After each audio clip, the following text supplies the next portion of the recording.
You're listening to the audio portion of Workshop Wednesdays. Workshop Wednesdays is a free live discussion about topics affecting accountants, bookkeepers, and business owners. You can join the ABO group in Facebook to participate live Wednesdays at 10 a.m. Pacific Time. Just search for ABBO in Facebook. This podcast is brought to you by Schoolofbookkeeping.com, where you will learn, grow, and build a thriving bookkeeping practice. We have hundreds of lessons with almost every aspect of the industry. Start your free month today at Schoolofbookkeeping.com.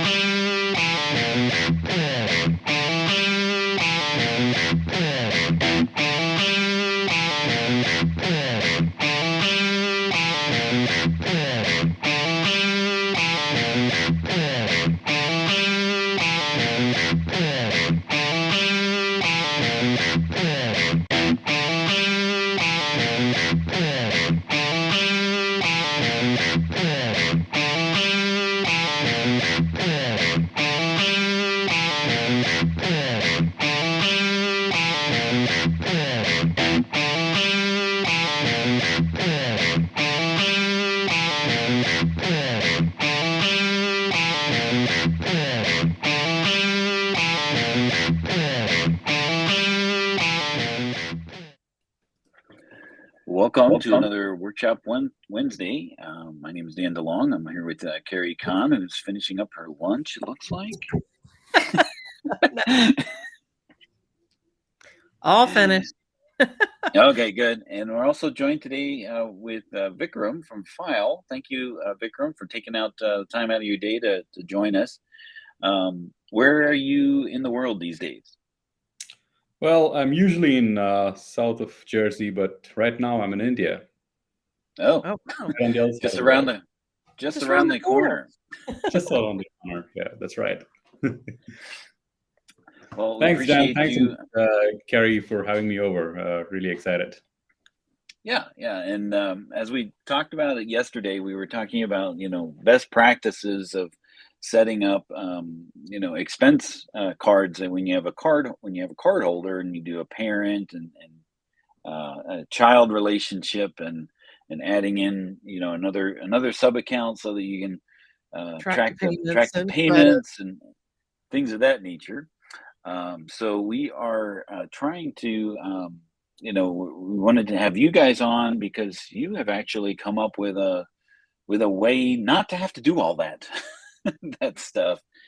So we want to talk a little bit about that on today's workshop. But if anybody's watching from either YouTube or Facebook or wherever it's Twitch, I mean, we also go out to Twitch and LinkedIn.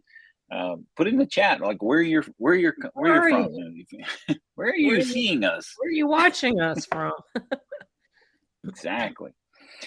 So let's go ahead and Vikram, you have some things that you want to share. It's kind of like walking us through this journey of expense management and what causes people headaches, right, with this process, right?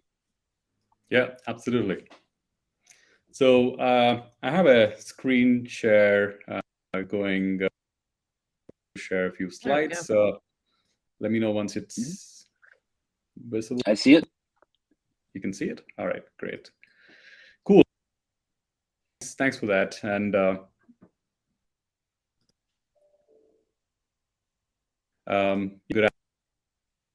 it's great to be presenting today. By way of a little over 3 years, I had partnerships and lead the program File for accounting firms. So full disclosure, I'm not an accountant, but happen to work with a lot of accountants with a variety of accounting firms, right? So starting from several of the top 100 firms to a long tail of smaller, mid-sized accounting firms. And there's one thing which I hear a lot, and my team hears a lot, and drum rolls over here, receipts. Receipts. Right. And you can never have enough of them, but you still manage to make a pile of them every now and then. And not only from an accountant standpoint, but also from a user or an approver standpoint, it's a big headache. And the other thing that we also hear very often is, credit cards and statements which are coming in from banks and credit card companies. So when Dan and Carrie spoke about the topic around the credit card reconciliation and the way to set it up in QuickBooks, I was all ears, and I said, you know what, bring me on. And I think there's a big problem that we're talking about here, and I'd love to sort of discuss more about this. So here I am. Thanks again for having me over.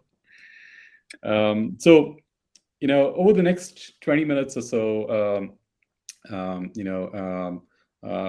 like to sort of discuss about what is credit card reconciliation, the process involved in the reconciliation of credit cards, typical challenges faced by finance teams, the cost of inefficient reconciliation processes, and also, can an expense management software really help, right? So these are some of the things that we're going to talk about in the 15 to 20 more minutes around from now.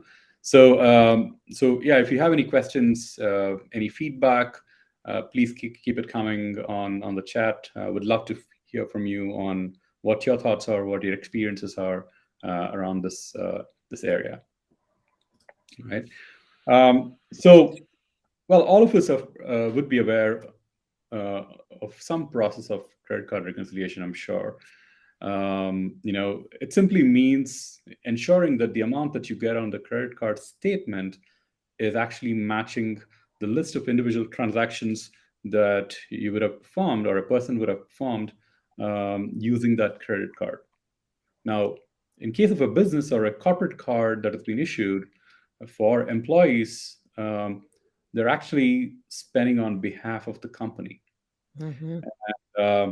And that is one of the reasons why it needs to be accurately sort of taken care of and reconciled, and from all across the organization. All right. So there are several reasons why this becomes important for an organization. Some of them include, from a tax and audit purpose, to ensure that all expenses are accounted for and are compliant. To also sort of eliminate any possible fraud, possibility of a fraud or an error of the transaction. Some of these companies also use it very effectively from a budgeting and forecasting standpoint, right? This is a measure often implemented by organizations as they scale, so that they're able to bring in more controls, more predictability in the way the organization functions and employees spend, and so on and so forth. Now, Vikram, question for you. At what point does this become typically a need for a business to do this, as opposed to, I've got a business bank account, I've got one card. At what point, typically, in your experiences, when does a company approach this situation where they need to, give corporate cards or card holder cards to their employees for expense purchasing? Great question. Expenses. Sure, Dan. I think it's a very valid question, because when the organization is really small, like let's say 1 or 2 employees, or owner-run firms who are managing their own expenses, who are also managing some part of accounting by themselves, it's not too much of an issue, because you are aware of where you're spending, you're aware of how it's being spent, and also from an accounting standpoint, we're not talking volume, so you could have a few tens of expenses that you can probably sit towards the end of the month, and then probably code all of them or provide that information. The problem really happens when you have a lot of expenses coming in, right? A few hundreds of expenses. Now, this could be a combination of very few people using the card and coming up with a lot of expenses, or it could be it could also be having tens of hundreds of employees, or even for that matter, anything above 5 to 6 employees. This starts to become a problem. Now, another scenario where we've seen this becomes a problem is when you're dealing with somebody outside of your organization to manage this workflow for you, because the context is completely lacking for that external person. They need to rely on you as an owner or somebody who's using the credit card to provide all the inputs required for doing the reconciliation and also coding that expense right in the accounting software. And that's when it starts to become a problem as well. Yeah, because I can see this being, you can go ahead and go to your next slide, but I can see this being a challenge, because the people actually doing the expense, charging the credit card, they don't know enough about the business to know what to categorize it appropriately to. Right. And then, that person in the middle doesn't know either, right? Like they don't know what the guy is buying those Right. purchases for, and maybe potentially not knowing where to categorize it to. So like every one of those particular people knows more than Than the is person. Mike. So Absolutely. it does make it. I can see where that becomes a challenge, is because there's not one person in that workflow that knows everything. What's being spent, and who to categorize, what to categorize it to, what job to categorize it to, and that sort of thing. Yeah, absolutely. And if you were to look at the credit card reconciliation process itself, very simply put, this is how it should look, at least, right? On one end, you have the credit card provider, where the employees are making the spend or spending using the credit card. Ideally, this information needs to come in some form or the other, right? So it could be like a bank statement that can be downloaded from some of the bank's websites, or there are some very specific banks where it is possible to get these feeds into QBO or not as well. On the other end, we rely, to the exact point that you were mentioning, Dan, we rely on employees to provide the details on what that spend is all about, right? Where did they spend it? What did they spend it on? How should it be coded? Is it a gas station? Is it a client meeting? Is it Lowe's? Is it Walmart? Is it just a coffee that they had on the way? Should it be a billable expense? Was it for a specific project or a specific job, etc.? Right. So we rely heavily on the employees to fill in this information and provide this information in a timely manner as well, right? Mm-hmm. To add to the complexity, we also have credits, reversals, refunds, also sort of put into the mix to add to the complexity for the finance folks. Right. And sometimes the merchant will, like, this actually happened to me in December. I had a legitimate charge that was no problem. I don't have these systems in place, but I saw it in there the same day, the same amount, Right. which simply means the merchant swiped it twice. And I don't think it was anything malicious. I think it was just a clerical error. But had I not seen it, that could have, especially if you have high volume, it could be so lost and such an expense to a company if you don't have this under control. Absolutely, Carrie. That is one of the areas that we see quite often, especially if the company is large enough and you have over, let's say, 15 to 20 employees, or even 50 employees.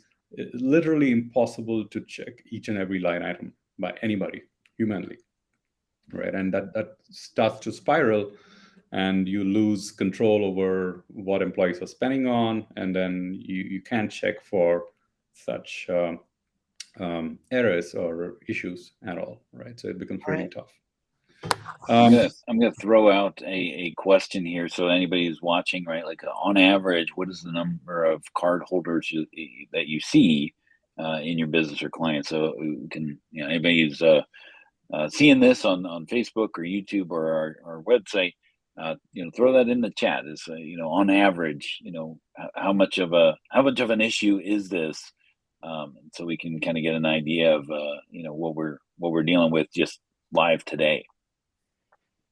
And That's the great. fraud thing is certainly definitely something to be aware of and have some systems in place to catch that, because goodness gracious, if an employee has a business card and they run up to Starbucks, they might grab the wrong one.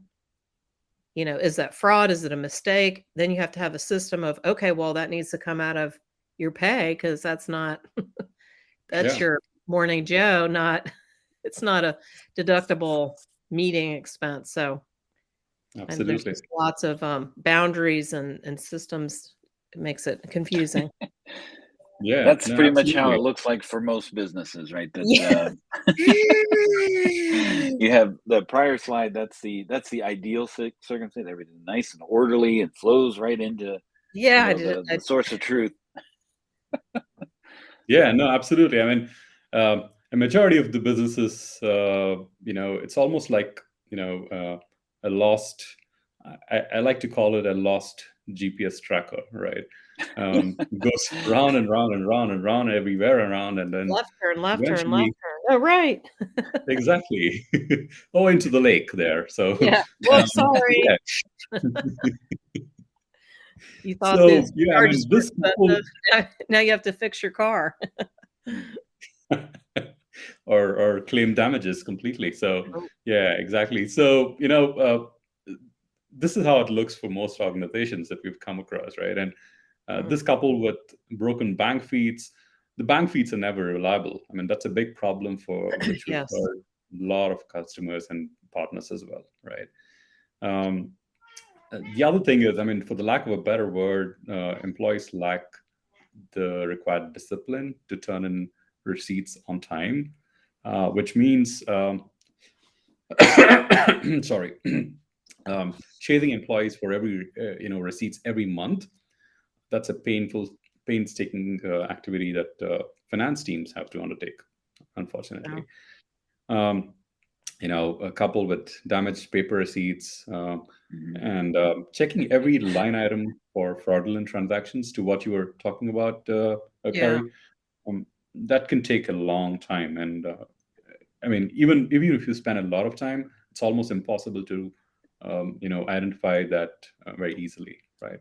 Yeah, when you say lost or damaged, I remember pulling receipts out of my wallet that have been sitting there for When they start to a fade. couple weeks, and they're either faded or all black because they're on thermal paper. And I'm in Arizona, so you barely leave it in the car for 15 minutes, and now it's a black piece Melted. of paper. It's not melted, not a fire hazard.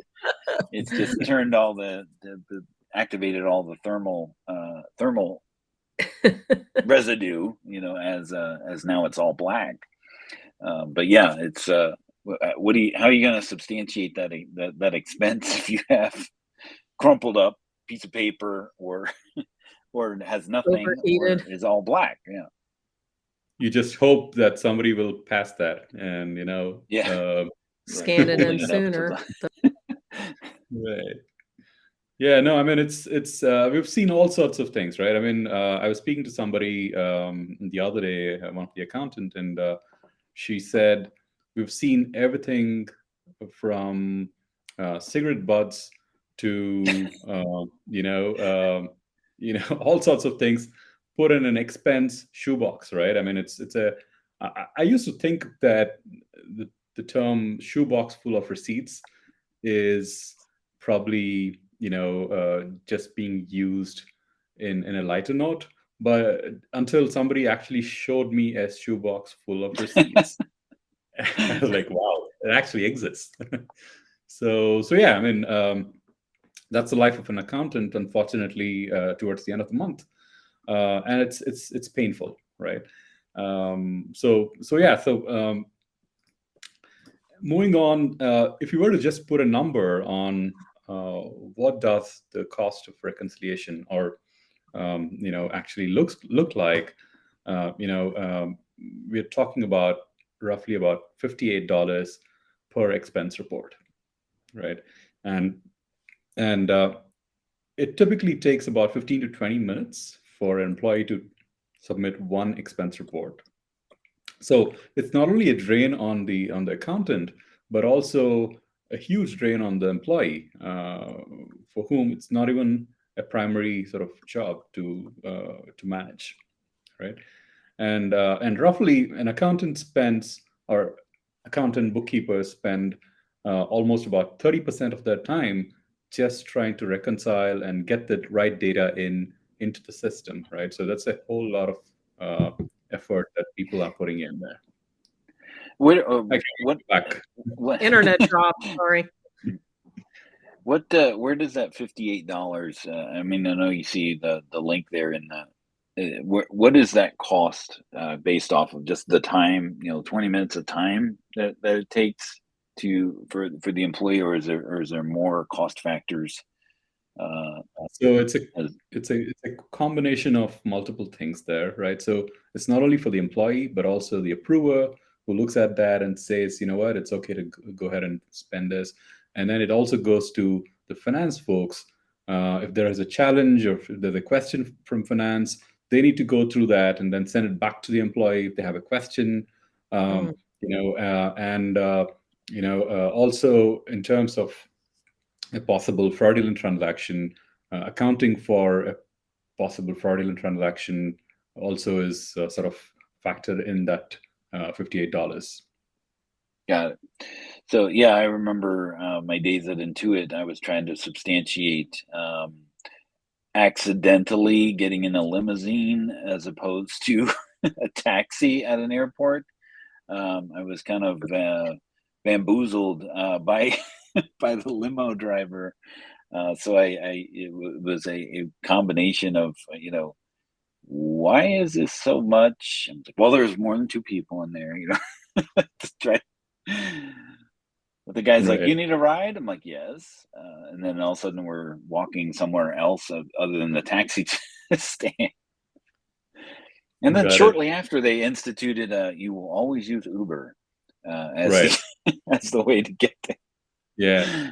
But I think this is a good call out too, because just like when when people talk about managing timesheets, there's so much room for error, and so many people get touched. Just one expense report, it's not as minor as you think. It's you go on these conferences, there's a lot of bills that come in. Are they all what we thought we'd spend? Are we within budget? Is it what we approved to do? Or did somebody get in a limo instead of the $20 Uber? My cover's blown. It wasn't this last conference. This was old, but anyway. Yeah, this was years ago. Like just when Uber was being because I remember seeing like, what the heck is Uber? Right. And why do I need to use that as the way to get from airport to hotel? And it's interesting how they launched it as well, right? I mean, they actually launched the best of the cars to start off with, and then it was like, fun. Those like you start with when you go out to eat, you get a good bottle of wine, and if you need more, you go cheaper. You don't know the difference anymore. You don't know the difference after a couple. So after 3 drinks, they all taste the same. That's right. The headache gets worse, but that's another story. All right. So automation. In terms of power of automation, what can automation really help achieve, right? So in terms of receipt submission, it can ease out the process for the employees. Intelligent extraction and reporting means the employees need to put in lesser effort and time sort of going through this hassle of submitting receipts. Ideally, employees should not have to sort of keep so many receipts in their wallet, like you just mentioned, Dan. I was just saying, that's amazing that you don't have to do that. We all are programmed that those receipts go somewhere. I mean, even if it's in a manila envelope by month, you got to save them forever, 7 years or whatever. But this Right. gets around that. That's phenomenal. Absolutely, absolutely. And from an accounting standpoint as well, it simply means that you can check, any possible fraudulent transactions more easily. If the system can match the receipts to the transactions, that's great. And if we're able to send that information into the accounting software automatically, that's even better. It's the best that you could hope for, right? So I think by having the right expense management software, you can potentially sort of eliminate the manual processes which are involved in the reconciliation, and save a lot of productive time, and give that time back to the employees, and also to the finance folks, so that they can have a better time somewhere on the beach in Hawaii, right? So I think also it means better employee experience, more visibility into how employees are spending across the organization. You get to have a dashboard view of where people are spending, what project is gonna is costing them how much, and so on and so forth. Also, minimizing error due to if you're able to reduce the dependency on human inputs, then you're actually also going to reduce the possible human error that can happen, right? And in most of the solutions, you typically also have an audit trail, a digital audit trail. From a compliance standpoint, from an audit perspective, it becomes super simple and easy to for somebody to sort of go back there several months, several years after the transaction, also to track exactly what has transpired there, right? Overall, I think it can save a lot of time and effort and frustration, for everybody sort of involved in the process, right? So I think that is what I wanted to sort of share in today's discussion. Would love to sort of top it up with more information in the weeks to come. I did have a question. What is when you said it minimizes the fraud? Do you set the criteria in the software just to keep an eye out for, or does it have AI to figure that out? Well, it is a combination of that. It depends on what software you're using, but it is possible in today's world and in age, it is possible for a machine learning system to gather, some of the settings that you've set up, and build on that, and use AI to sort of intelligently sort of identify any possible fraudulent transactions. For example, we can set up settings where we're able to immediately let employees know if there is a fraudulent transactions, or the administrators, or let's say even the firm owners know about it immediately. Awesome. So what you're kind of tying this back to to last week, where we talked about the way to solve for multiple credit cards feeds coming in is to do this parent-child organize your chart of accounts in this parent-child holder or child holder card holder situation, with something that you're proposing, as far as File is an expense management solution, right? We're not we want to be transparent about that. It's something that a solution that you potentially are providing. They don't need to do it that way. They just set up one account.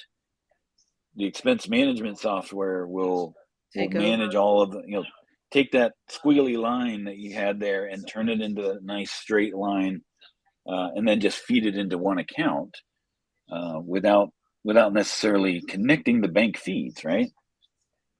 Correct. I mean, you don't need to connect the bank feeds into QuickBooks at all. Any transaction which happens As soon as the employee swipes their card, that transaction lands into file immediately. And employee also gets to take a photograph of the receipt, respond to a text message which is sent to them. So imagine you're waiting in a line at Starbucks. You swipe your card immediately, even before your cappuccino is ready. You have a text message before they even call your name. Oh yeah, of course. Right. And instantly you just take a photograph of the receipt and respond to that text message, and you're done. And they could go, "Oops, I need to pay you this back," or "This I took this client out for breakfast," and substantiate it. Can you use this solution as a standalone solution? I know it works great with QBO. Yep. Okay. QBO, QBD. We can also use it standalone. Oh, excellent. Okay, good to know. Right. So, so Vikram and some of his colleagues are either going to be joining us, over the next few weeks as we kind of unpack some of these expense management woes, and talk about business workflows that businesses will come across when dealing with expense management, and how do they more effectively manage their expenses. See how I just changed flip the words around, kind of use the definition as the answer. So we're not going to see you next week, but we'll have another topic about expenses. Maybe we'll do a demo, Carrie, about let's do it the hard way. Then when Vikram with file comes back, then we see, well, let's see how easy it is outside of that, by using an expense management software. So thanks again for joining us today, Vikram, and thank you all for tuning in. And we'll see you next time on the workshop webinar, or the Wednesday workshop. And we're brought to you by School of Bookkeeping. And if you like what you see and you want to make sure that you're updated, please subscribe to the YouTube channel, and you'll get notifications once we go live, so that you can see us and partake of the live broadcast. So we'll see you next time on the workshop. Have a great week, and thanks for Thanks for joining. Thanks for inviting me. Thank you. Cheers. Have a great day.